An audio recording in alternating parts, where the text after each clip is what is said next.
আসসালামু আলাইকুম everyone, welcome to জান্নাত কুকিং চ্যানেল। আজকে আমি আপনাদের সাথে শেয়ার করব ডিম দুধ দিয়ে পরোটার রেসিপি। এই পরোটা একটু অন্যরকমভাবে তৈরি, খেতে অনেক বেশি মজা হয়, সারাদিন ধরে অনেক বেশি সফট থাকে আর অনেক বেশি হেলদিও।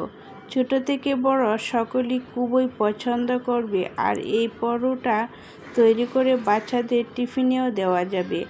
আশা করছি রেসিপিটা সকলের কাছে খুবই ভালো লাগবে। পরোটা তৈরি করার জন্য নিয়েছি 2 কাপ ময়দা আর দিয়ে দিচ্ছি একটি নর্মাল তাপমাত্রার ডিম। ফ্রিজের ডিম দেওয়া যাবে না। এখন দিয়ে দিচ্ছি 1 টেবিল চামচ চিনি।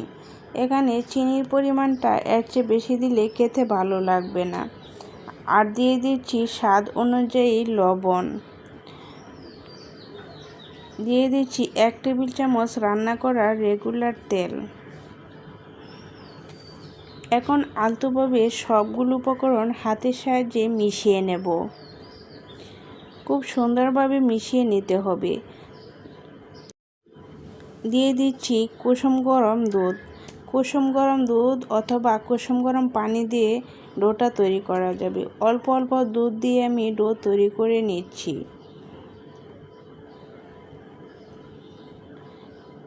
এই ডোটা কিন্তু খুব বেশি নরম অথবা খুব বেশি শক্ত এরকম করা যাবে না। মিডিয়াম করে ডো তৈরি করে নিতে হবে আর খুব ভালো করে মথে নিতে হবে। আমি ডোটা খুব ভালো করে মথে নিয়েছি। এখন ডেকে রেস্টে রেখে দেব 10 মিনিটের জন্য। ডোটা অবশ্যই রেস্টে রেখে দিতে হবে। দেখেন রেস্টে রেখে দেওয়ার পর ডোটা কতটা সফট হয়েছে আর চিনিগুলো খুব সুন্দরভাবে গলে গিয়েছে। এখন ডো থেকে আমি ছোট ছোট লিচি কেটে নিয়েছি আর এখান থেকে একটি লিচি নিয়ে আমি হাতে আলতোভাবে চেপে চেপে বড় করে নিচ্ছি। অল্প ময়দা ছিটিয়ে বেলুনের সাহায্যে একটা গোল করে রুটি তৈরি করে নিচ্ছি। রুটিটা খুব বেশি পাতলাও না আবার খুব বেশি মোটাও না, এরকম করে তৈরি করে নিতে হবে। মিডিয়াম বড় করে আমি রুটিটা তৈরি করে নিয়েছি। এরকম করে আমি সবগুলো লিচি রুটি তৈরি করে নিয়েছি। এখানে আমার 6টি রুটি তৈরি করা হয়েছে 2 কাপ ময়দা থেকে। এখন একটি রুটি নিয়েছি, দিয়েছি 1 চামচ রান্নার রেগুলার তেল দিয়ে হাতের সাহায্যে খুব সুন্দরভাবে রুটির উপরে মিশিয়ে নিচ্ছি। আর দিয়ে দিচ্ছি 1 চামচ চিনি। চিনিটাও খুব সুন্দরভাবে উপরে মিশিয়ে নিচ্ছি। দিয়ে দিচ্ছি 1 চামচ পাউডার দুধ। দুধটাও ওই রকমভাবে সুন্দরভাবে মিশিয়ে নিচ্ছি। 3টি উপকরণ দিয়ে খুব সুন্দরভাবে মিশিয়ে সেট করে নিয়েছি। এখন রুটিটা আমি ফোল্ড করে নিচ্ছি। রুটিটা প্রথমে আমি বক্স করে নিচ্ছি। চারকোনা শেপ দিয়ে আমি পরোটাগুলো তৈরি করব, তাই এরকম বক্স করে নিচ্ছি। সেম প্রসেসে সবগুলো রুটি আমি বক্স করে নিব আর দুধ, চিনি, তেল দিয়ে আমি মিশ্রণগুলো খুব সুন্দরভাবে মিশিয়ে তারপর বক্স তৈরি করে নেব। এই পরোটাগুলো খেতে কিন্তু অনেক বেশি টেস্ট হয়। এখন এভাবে আমি সবগুলো রুটি বক্স করে নিচ্ছি। দেখলেই বুঝতে পারবেন খুবই সহজ।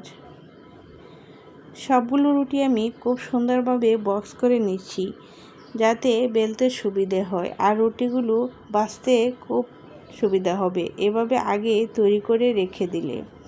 এখন হাতে আলতোভাবে চেপে চেপে বড় করে নিচ্ছি।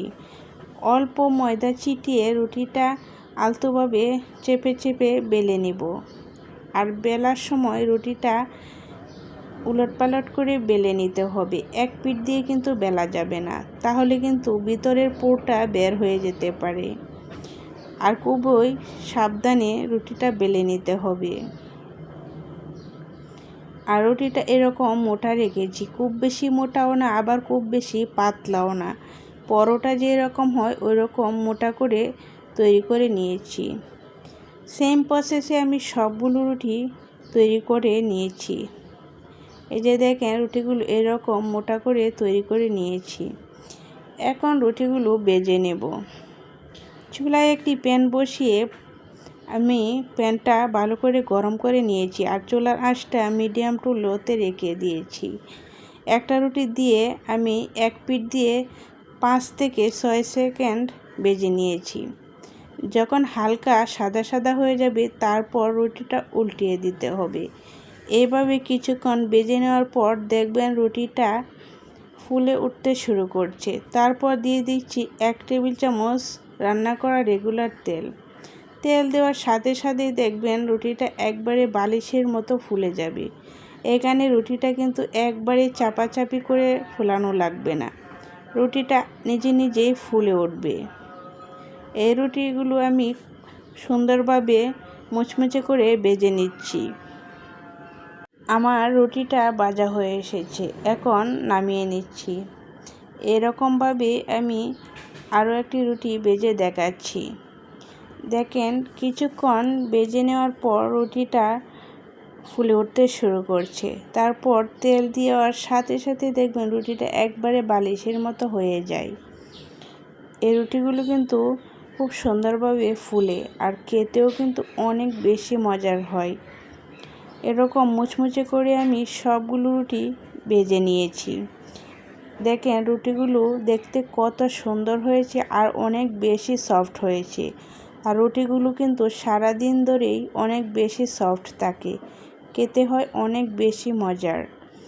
আশা করছি আমার এই সহজ রেসিপিটা আপনাদের কাছে একটু হলেও ভালো লেগেছে। ভালো লেগে থাকলে লাইক কমেন্ট শেয়ার করবেন, সাবস্ক্রাইব করে আমার চ্যানেলের পাশেই থাকবেন। আমি একটি রুটি ছিঁড়ে দেখাচ্ছি। দেখেন রুটিগুলো কত লেয়ার হয়েছে আর কত ফুলকো হয়েছে। এভাবে যদি একবার তৈরি করেন দেখবেন সব সময় তৈরি করতে হবে। আজ এই পর্যন্তই। আল্লাহ হাফেজ।